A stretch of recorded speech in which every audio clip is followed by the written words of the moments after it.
Hello, good evening guys. Magluluto tayo ng banana Q guys.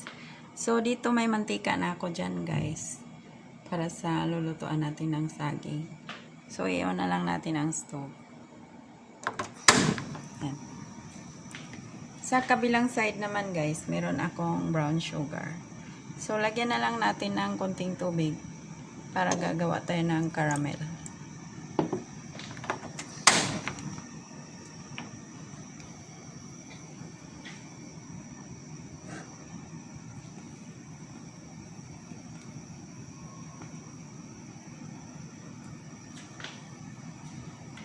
So, medyo mainit na yung mantika natin guys. Pwede na isabay ang saging. Para hindi naman ma-shock yung saging na hilaw ang loob. Tapos, ang labas ay tutong.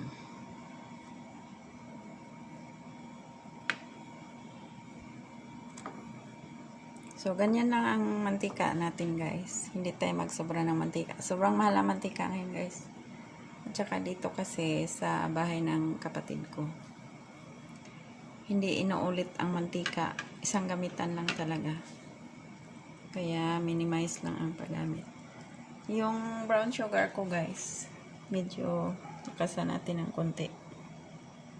Pero wag naman sobra kasi kailangan magsabay lang sila pagkaluto ng saging. Yan, ganyan lang guys. Hindi mo siya kailangang haluin. Kusa na lang yan na malulusaw. Hindi mo siya pwedeng haluin kasi mag-iba yung texture niya. Magiging parang buhangin. So, pabayaan na lang natin siyang ganyan. So, itong saging natin, baliktarin ko. Para yung kabilang side maka-absorb naman ng konting init.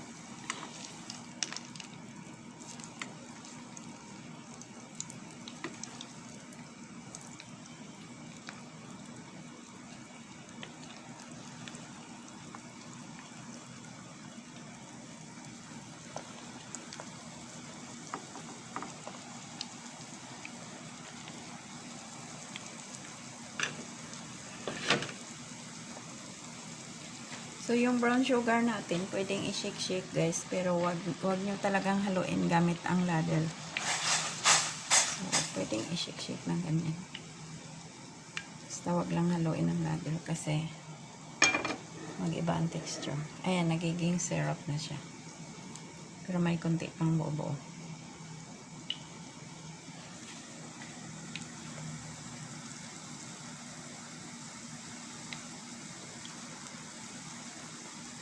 Medyo matagal ang pagluto ng saging kapag kunti lang ang mantika, whereas yung talagang deep frying, yung lubog na lubog, mas mabilis yun. Yun nga lang. Dahil dito sa bahay ng kapatid ko, hindi inuulit ang mantika. So, ito lang ang mantika natin. Actually guys, may mantika sa bahay namin pero hindi ko dinala. Nakalimutan. Limutin na ang lola nyo. Maraming mantika doon kasi hindi naman kami nagpiprito lagi doon. Dito laging nagpiprito. Pero may mantika din sila dyan. Kaya lang nga, parang nanghinayang ako sa mantika na gamitin natin ng isahan lang tapos ang dami-dami. Matatapon.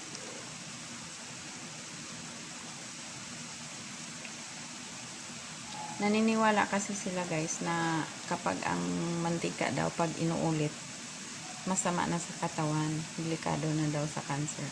Siguro naman pag yung itim na kagaya ng mga pagkain sa kalye. Pero kung dalawang gamitan naman siguro, baka pwede naman. Pero dito hindi nagdadalawang gamitan. Yung cancer naman, pag-usapan natin ang cancer. Ano yun? Depende na sa tao. May tao talagang prone sa ganon. At saka, pag di ka siguro kumain ng mga leafy greens, baka magkaganon ka. O kaya, kakain ka ng more on, alam mo, puro mga processed food na hindi ka na talaga kakain ng gulay at prutas. Baka ganun naman talaga ang mangyari. But anyway, hindi na natin pag-usapan yun guys. Kasi ang brown sugar ko ay ayan, malapit na magiging arnibal or caramel.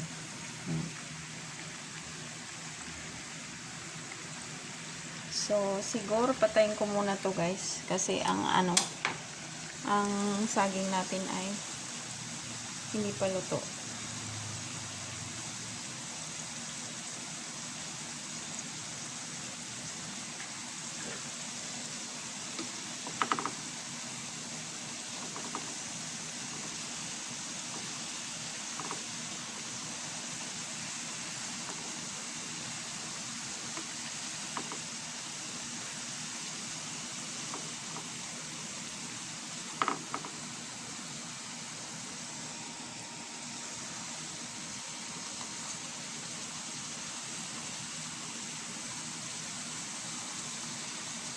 Hindi rin kasi overripe ang saging natin. Kung overripe, madaling ma-brown guys. Kasi ang overripe na saging, maraming sugar. So, madaling mag-brown yun.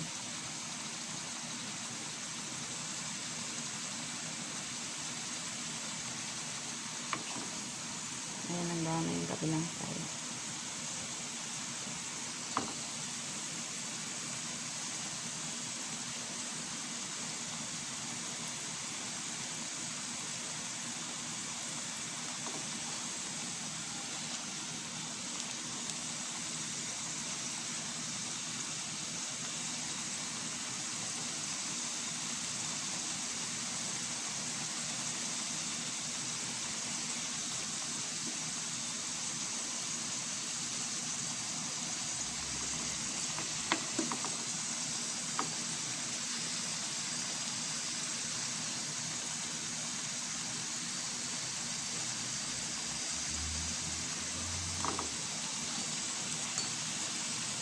So, i-tilt na lang natin ang pan para mabilis.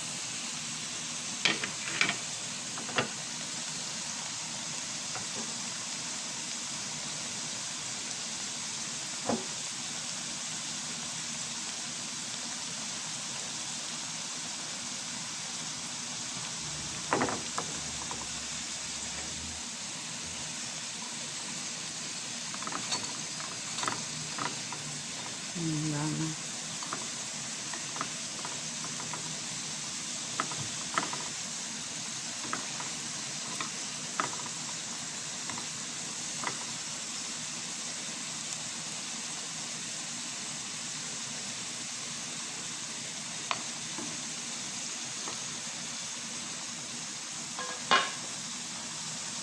So, luto na ang saging natin guys. Ngayon, ilublob na natin to siya sa arnibal. Ilipat ko na ang arnibal dito guys. Yan. Pabulain natin. Bago natin ilagdag ang saging.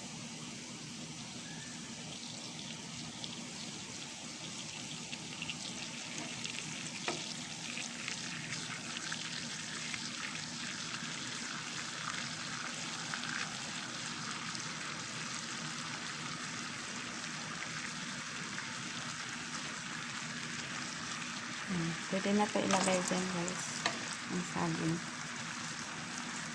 Make sure nyo lang na talagang well drained ang saging guys. Kasi mahirapan dumikit yung sugar, yung ito, arnibal, kung maraming mantika nakadikit sa saging. Siyempre, slippery ang mantika guys. So, hinaan ko na ang apoy guys kasi umuusok na.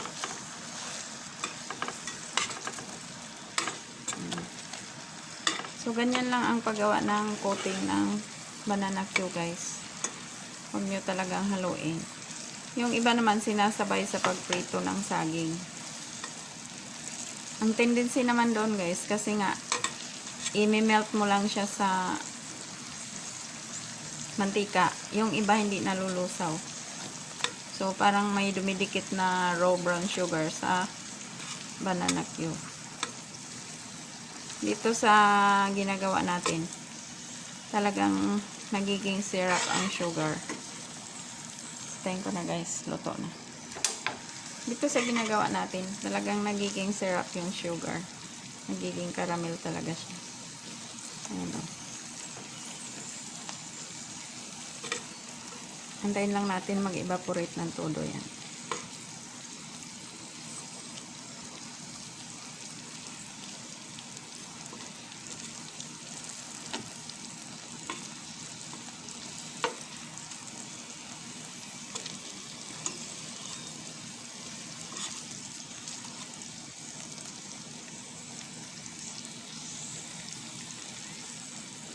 So, ayan. May extra sugar pa tayo.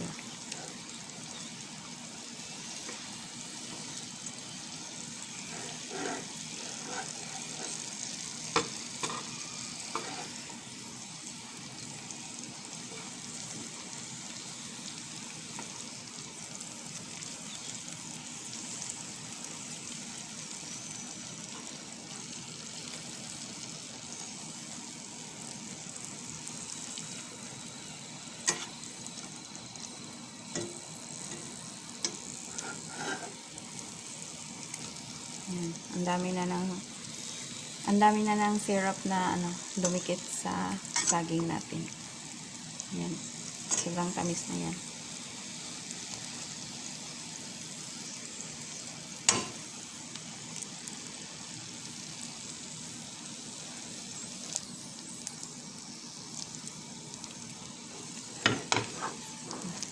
Lumigas na siya.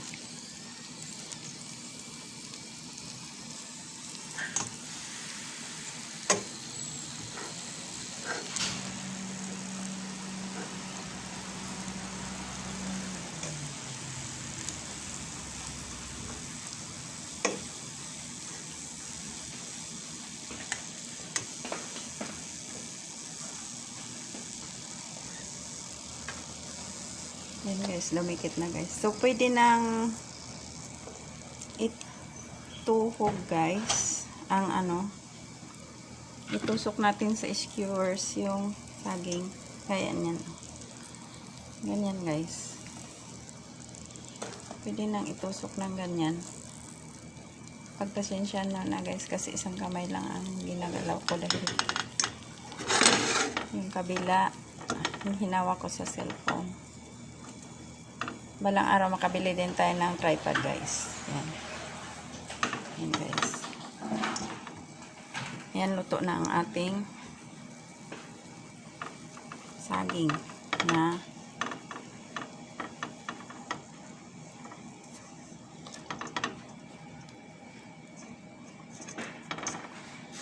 banana Q.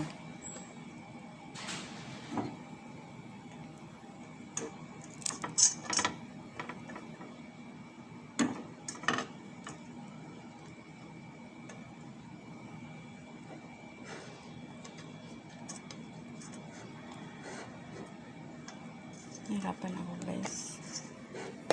Hirap tulog na kasi ang bata kaya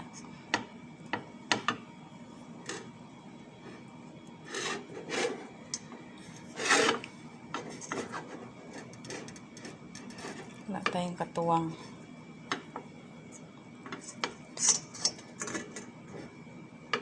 So ganyan na lang guys.